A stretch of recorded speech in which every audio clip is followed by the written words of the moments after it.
உழைப்பே உயர்வு தரும் ஒரு விவசாயிக்கு வயது அதிகமானதால் இறக்கும் தருவாயில் இருந்தார். தம் பிள்ளைகள் பொறுப்பில்லாமல் இருப்பதை பற்றி கவலையாக இருந்தார். ஒரு நாள் அவர் தம் பிள்ளைகளை அருகில் அழைத்தார். தன்னுடைய நிலங்களை அவர்களுக்கு பிரித்துக் கொடுத்தார். அது மட்டுமல்லாமல் அந்த நிலங்களில் ஓரிடத்தில் ஓரடி ஆழத்தில் புதையல் இருப்பதாகச் சொன்னார். அதை தேடி எடுத்துக்கொள்ளும்படி சொல்லிவிட்டு இறந்து போனார். பிள்ளைகள் மூவரும் தந்தைக்கு செய்ய வேண்டிய இறுதி காரியங்கள் அனைத்தையும் செய்தார்கள்.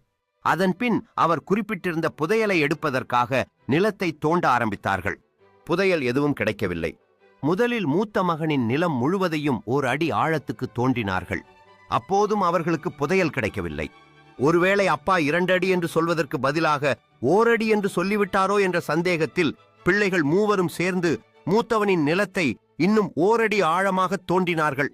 எப்படியும் புதையலை கண்டுபிடித்து விட வேண்டும் என்ற வெறியில் 2வது மகனின் நிலத்தையும் 2 அடி வரை தோண்டினார்கள். ஏமாற்றம்தான் மிஞ்சியது. இவ்வளவு தூரம் வந்த பின் எப்படி விட முடியும் என்று கடைசி மகனின் நிலத்தையும் 2 அடி தோண்டினார்கள். மறுபடியும் ஏமாற்றமே. அப்பா மேல் வருத்தம் வந்தாலும் அவர்கள் சரி, தோண்டியது வீணாக வேண்டாம் என்று எண்ணி அந்த நிலங்களில் விதை விதைத்தார்கள். நீர் பாய்ச்சினார்கள், உரம் போட்டார்கள்.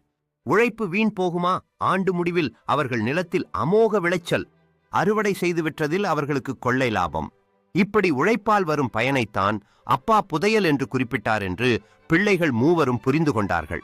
இது மாதிரி கதைகள் பிடிச்சிருந்தா கொஞ்சம் லைக் பண்ணுங்க, கொஞ்சம் சப்ஸ்கிரைபும் பண்ணிடுங்க.